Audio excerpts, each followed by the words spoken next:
BYU football.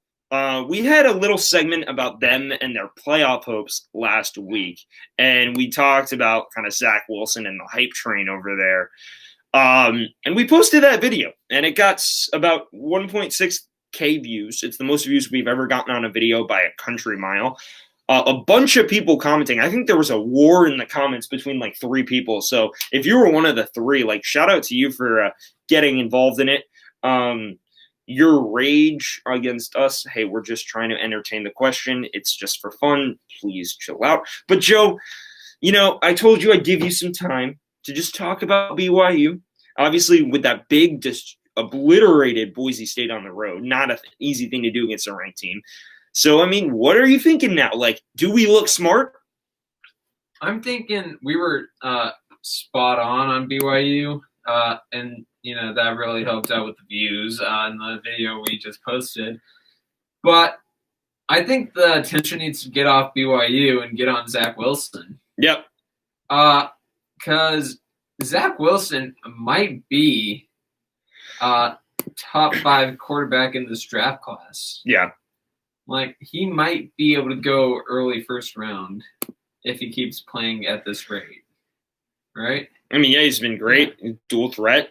Like, especially if the Patriots want someone new, But, like, Zach Wilson has been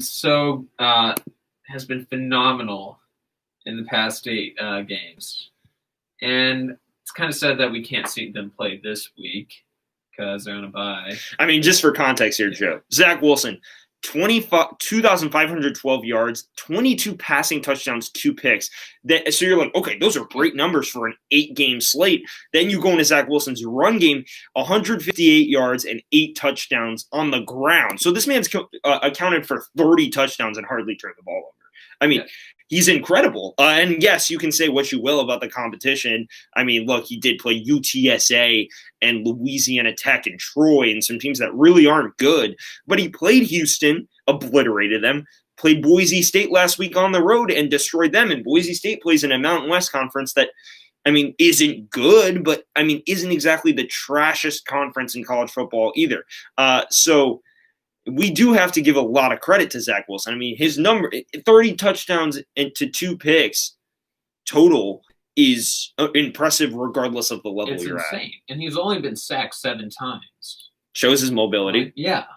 This dude, I don't want to get, too far ahead of myself, but he could probably make it in the NFL. Like, he could definitely be a starter next when he gets drafted. Look, we have to see how that goes. Yeah, because you never know. But, this dude's been playing almost as good as, Joe Burrow last year. Numbers-wise, but also Burrow's playing way better defenses. I know. Yeah. He has a good build for it. 6'3", 210. Nothing sticks out as, disgustingly bad about that. Kyler Murray's a lot smaller, but obviously Kyler Murray was playing in a lot more prominent role in a lot more prominent conference. I like his game a lot. I think Zach Wilson can absolutely carry this team to be undefeated. They're playing North Alabama next week, and then they play San Diego State. I don't see them slipping up there. They play Army at some point.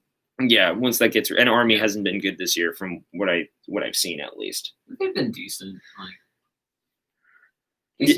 Yeah, so I guess the – and I hate saying that. So we look at BYU. They're 8th in the country, playoff candidacy. We talked about that last week. Clemson losing helps their case a little, but then they would need Clemson to lose again. You cannot have. Also, I think they need Notre Dame to probably slip up as well. I think you're going to have somebody out of the ACC in there anyway. They definitely need Cincinnati to lose. Yeah. And then Texas A&M and. Who's the number 16? I think we can look at the rankings right here. Yeah. But I saw Cincinnati was obviously the undefeated team, Power 5 team that's really going to be the big competitor. If we look at what I would definitely take BYU over Cincinnati because I like Zach Wilson more. Florida too, you have to factor that in. But the SEC is going to work itself out because Alabama Alabama, A&M, Florida, all really duking it out for these spots. They're the only 3 teams that really have a shot because Georgia shot itself in the foot last week. So, yeah, it'll be interesting. I think it's still shoot themselves in the foot last week. They got beat. It was before it was against A&M. They got beat. They got beat. Florida. They got beat by a better team. Who was the second loss though? That was Alabama. Oh yeah. Anyway, our conclusion on BYU, as it has been, is they need help, but this is not out of the reach realm of possibility. And people in our comments who were telling us that, I mean, just look at the landscape right now and look at who's going to have to play who. It is a long shot, but there is a slight chance. Yeah, and Beast Mode activated. I definitely agree with you. I'm curious, too, to see who would win in a BYU-Clemson matchup. I do think I know who would win, though. My guy, Zach Wilson. Trevor Lawrence would throw for about 500 yards in that game. But Trevor Lawrence has COVID, so